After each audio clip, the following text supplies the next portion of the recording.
Welcome back to another edition, very special show. We have Rick Allen from Def Leppard and the beautiful Lauren Monroe, his wife. Thank you so much for joining us, guys. Thank you.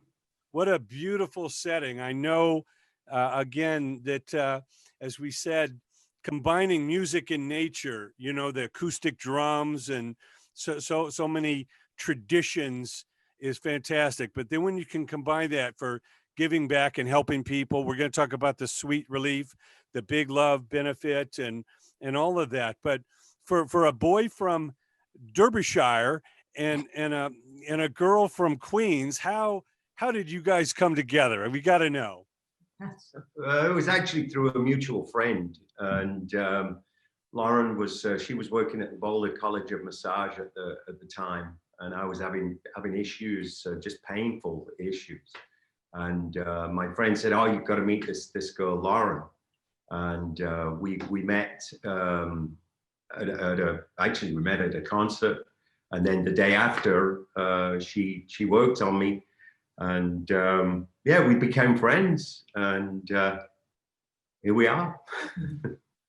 Always the best way to begin, and I know your lives are enriched with the music that you create and all that you're able to do for others. Now, the Big Love EP is a fantastic recording. Tell us, Lauren, how the songs came together for that, and Rick, if you could let us know, you know, how you participated to make sure that the recording and everything was the best it could be.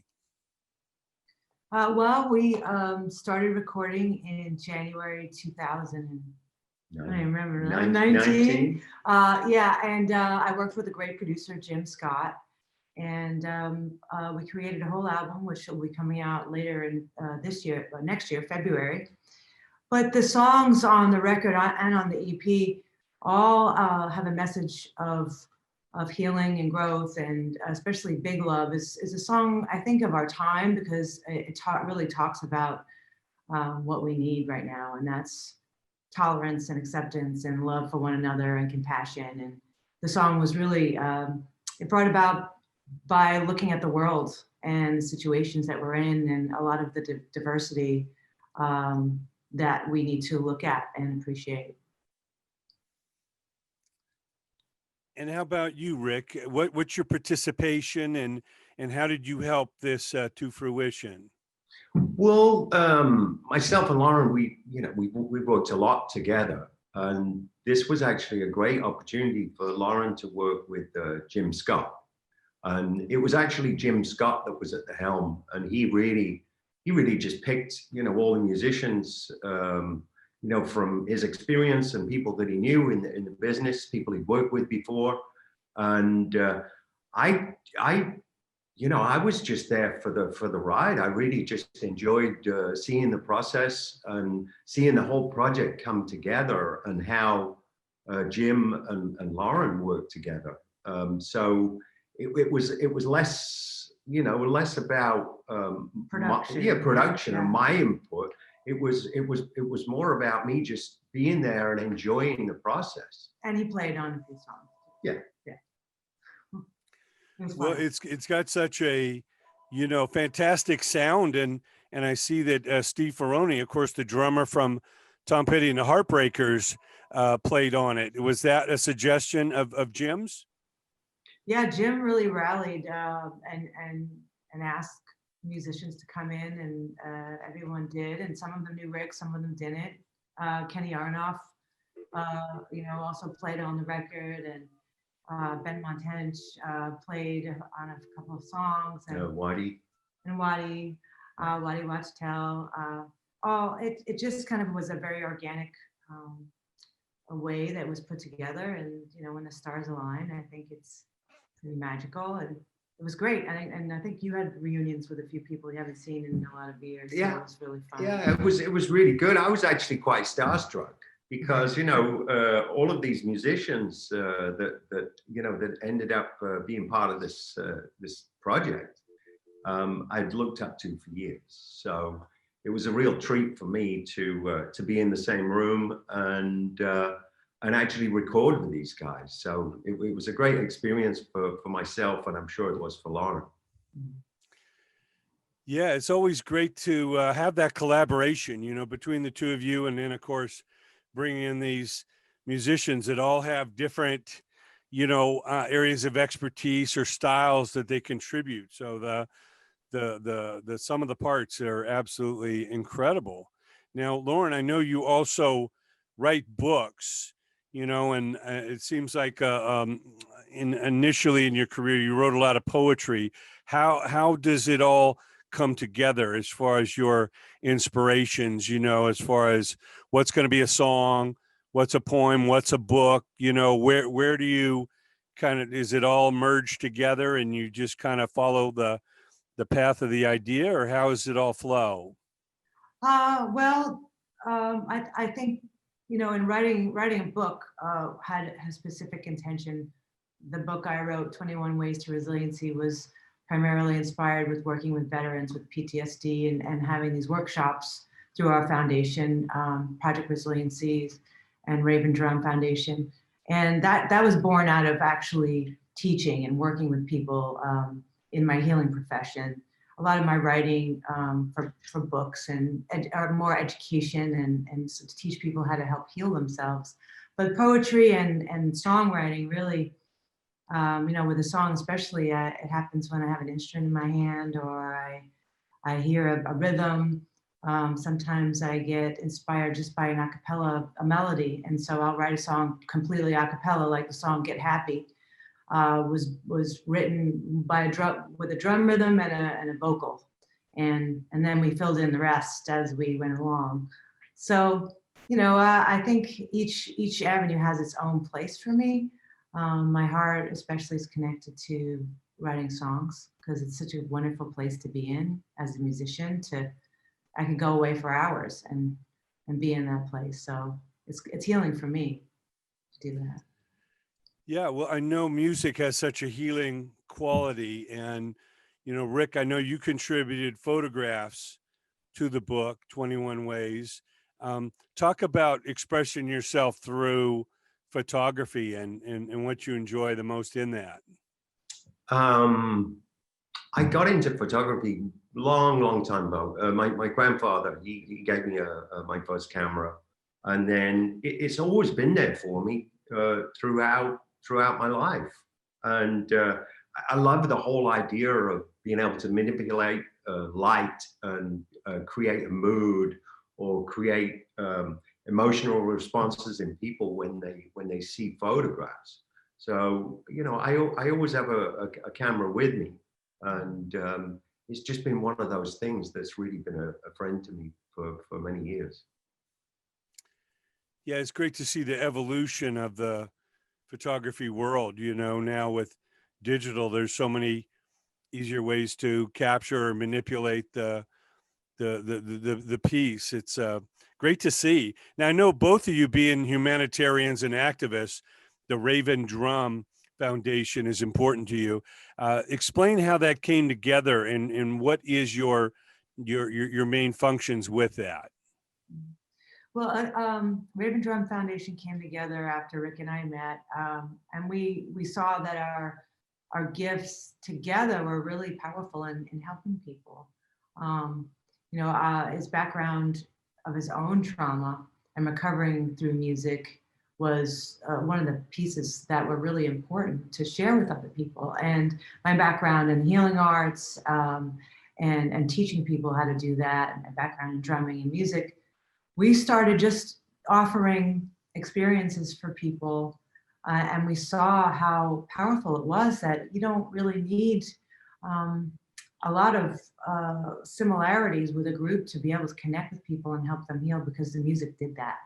And so with the right with the right guidance, we can lead people into a very mindful place and helping them. So we started Raven Drum Foundation in 2001, I believe. We started programs the next year, and we work with so many different populations of people doing drumming and mindfulness practice, and energy techniques, energy medicine techniques, complementary medicine. We work with people helping them through equine assisted therapy, where they work with horses, neurofeedback, yoga. It's expanded quite a bit into so many populations of people. And we continue doing that now. And we partner with a lot of organizations. And the mission really is primarily helping people in crisis recover from trauma. And that's the umbrella, mission. And we work with veterans healing and their family, recovering from PTSD and traumatic brain injury. We work with people in safe houses, women and children who are recovering from domestic violence, cancer survivors, teenagers going through chemo, special needs kids, kids in juvenile facilities, in lockup detentions, gang kids. It just, there's so many people that need the help. So we're focused on everyone. And now look at the world. I mean, we all need to have support in some way, and we're here to do that. Yeah, we all need help. And it's great because of the experience of, all the work we did with Raven Drum and Project Resiliency. We were just perfectly set up for helping our own industry, with Big Love Benefit concerts. Yeah. So, it seemed quite natural just to move into that place and go and look around us and look at our own industry, look at people that were suffering. Sadly, we've heard of a few suicides sort of in our circles. So Lauren came up with the idea of wanting to help and how we could do that. So we went to a lot of our other musician friends and asked them to donate music and content. Mm-hmm. And it's really been successful. And I'm just really grateful to all the people that gave us this wonderful gift of content of themselves. Yeah. Yeah, and it's beautiful performances. Winona Judd is amazing, and she's in the show, and Billy Idol, and Almond Betts Band, and Tommy Shaw from Styx. And so we have really caring people who care about the music industry professionals that are in need right now. And there's so many. Remember, they've been out of work since March, and here we are, the end of December, and they have families, and there's a lot of anxiety and depression and fear, and people are losing their homes. It's really scary time. And so we thought we would help contribute and invite the world to help too, so we can reach as many people as we can.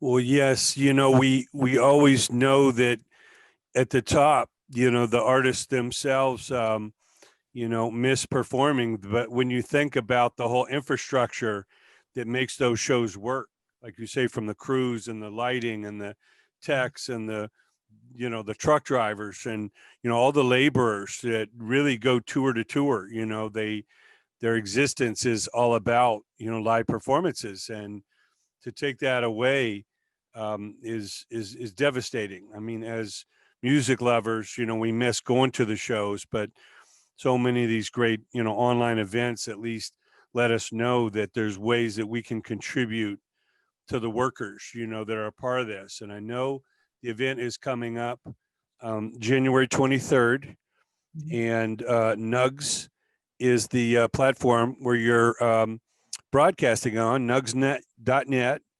And what can we expect? Because I know Brett Michaels does an intro, and there's some people that do some spoken words, and then there's the live performances. Are people able to donate through the event? What all will take place on that?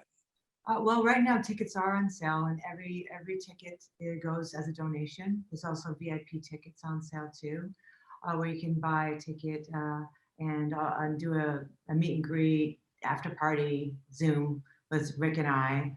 You can text to donate now even, and there'll be there's memorabilia that's going to be auctioned. We have some really cool stuff, like a Yamaha drum kit signed by Rick, and armor jacket that Billy Idol signed, and guitar signed by Metallica. Matt Sorum gave us a kick drum head, Guns N' Roses kick drum head. That's really cool. I think I'm going to keep that one.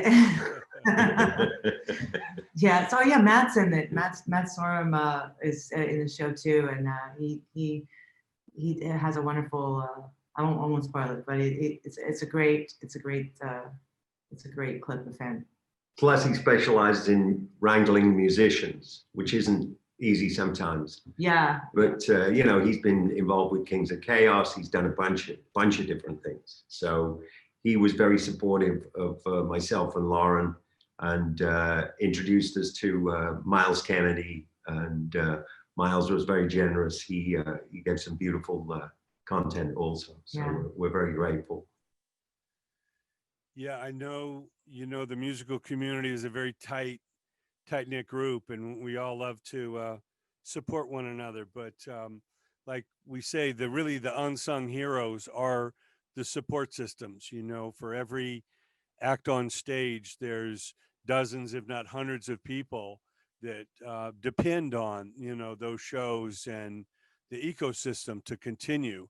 So it's so important to support not only great music like the Big Love EP, but the Raven Drum Foundation, and of course this Big Love, you know, concert coming up. Yeah. You guys have such incredible energy together. What advice do you give to young creatives coming up today? Because I know it's a different world, you know, with the internet and so much, you know, technology. But really, at the core of a great song or a great performance comes a really dedicated artist who's committed and paid their dues and really, you know, developed their craft. So what advice do you have to the young creatives that come up today? Go on, you answer that one. I would say is to remain authentic, and you know, from my perspective, always approach creating something so that it will awaken someone else and inspire someone else, and help someone feel. I feel like, you know, being in service with your art is the most powerful thing we all can do, and not to try to be like anyone else. I mean, in my own experience, I've never been like anyone, and it was really hard for me to like fit in anywhere. And now I finally I'm at the place as well. Well, I'm okay with who I am, and having that experience and putting it into your art takes you to a whole other level. And I feel like young people really need to know that sooner than later. Yeah, I was going to say something similar, as in to celebrate uniqueness. Your own uniqueness is a wonderful thing, and yeah, it's nice to be inspired by other musicians and you know, yeah, other artists. But if you find something that makes you feel good, hang on to it and go with that. Yeah.